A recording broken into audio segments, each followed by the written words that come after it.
One is taking one onion, regular size, kind of like this, maybe slightly bigger. I used slightly bigger onion, chopped. All I have basically is just oil in here. You got to use pretty much, you want to kind of coat the whole bottom with oil because a lot of it's just going to be soaked up later by potatoes or whatever else you're going to be using. So that is left covered, and I have kind of like a low heat, medium. You don't want it too fast, but you want to kind of cook for about 20 minutes. It's about 12:09. This whole thing is going to take about 90 minutes, but there's not a lot of steps. So that's step one. Let that sucker go. I got some potatoes in the oven here, so that's going to be baking in the meantime. And that's step one. Okay, so it's been about 10 minutes, 11, and you can see that it's kind of like browning up nicely. Do want to kind of give it a good little stir. This is pretty much actually done. So as you can see, it doesn't quite show as well, but basically you want it kind of brown like this. Ultimately it's to taste. The more you caramelize the onions, the sweeter it's going to be. And that's it. I usually kind of leave it like this. And at this point, I pull it off the heat and we will jump on to step two. Step two, these are the goodies that's going to go in. Of course, you have your paprika. This is the main ingredient. Hungarian, if you can, but hey. Salt, pepper, a bit of seasoning. This is optional. Caraway seed, really nice in it. Again, it's kind of optional. And some smoked paprika for a little bit of extra flavor. But really the three key ingredients is these guys, paprika, salt and pepper, and then these guys as you want. Now, how much to put in? Let's see.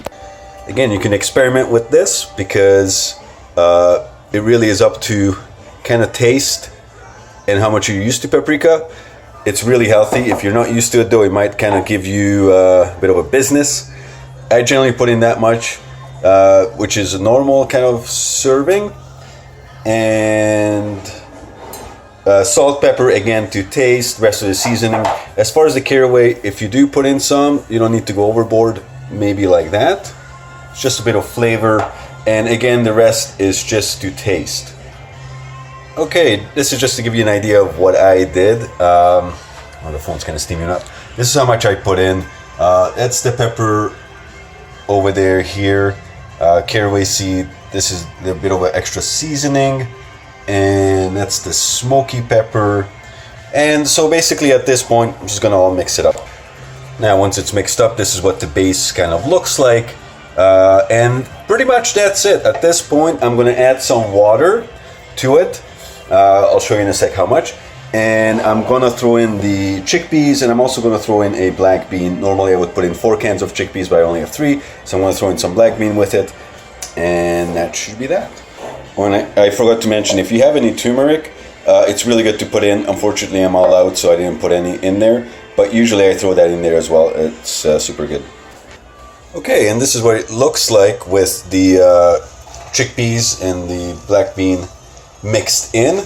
Doesn't look like much, but we're gonna add some water to it and let this sucker simmer for about 40 minutes. Okay, so this is what it looks like with everything thoroughly mixed in. Some of the water will disappear, and whatever doesn't, you can always reduce it, kind of like keep cooking it more if you want it thicker. But generally you want to kind of have some of the chickpeas and whatever stuff that's in it come through, but you almost want to basically fill it with water. You could maybe use a little bit less, but pretty much about this much. And then now we're just going to throw the lid on it. And I'm going to let this kind of heat up slowly until it's going to start to kind of like bubble. And then as soon as it starts bubbling, I'm going to continuously reduce the heat on this so they can kind of simmer slowly for a while. Just the point is basically get the flavors cooking together and get the chickpea and as well as the black bean kind of soften up a little bit. So we have a bit of a simmer going now. This is basically how we want to cook it for the rest of it. Not too much heat. Keep reducing the heat if you need to. And yeah, at this point, just let this cook for about 30 minutes, 40 minutes. It really doesn't matter. It's just the more you cook it, the more flavors are going to cook together, and the softer the chickpeas are going to be. Probably every maybe 15 minutes or so, just going to give it a little stir, just so that nothing burns. Second, the simmer is about halfway done. That's kind of what it looks like. I've been reducing the heat progressively, and let that go for another 15-20 minutes. Although this is pretty much ready now, so completely up to individual taste. Potatoes are done. That's going to go with it. I'm going to let those in the oven because you can actually keep baked potatoes in there for a while without going bad, up to a couple days even. This has simmered together quite nicely. You can see it's kind of darker around the edges. Not sure why, but that's kind of what it looks like once it's been cooked for about 40 minutes or so. At this point, if you want it, you can keep cooking it to reduce the water, but that's pretty much done. And then there's one more final step. The last step, garlic. Much as you want or little as you want. This thing will give about 6 to 8 servings. You see that the color is now nice deep red, and this is basically done. I'll turn the stove off. And yeah, so the garlic, the only idea here is to put the garlic in very last so that it is raw, it stays fresh, so all the goodness remains, it's not cooked away, and that's it.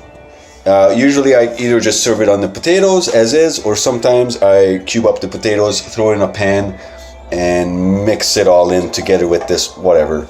But that's basically it. The chickpea stew. All right.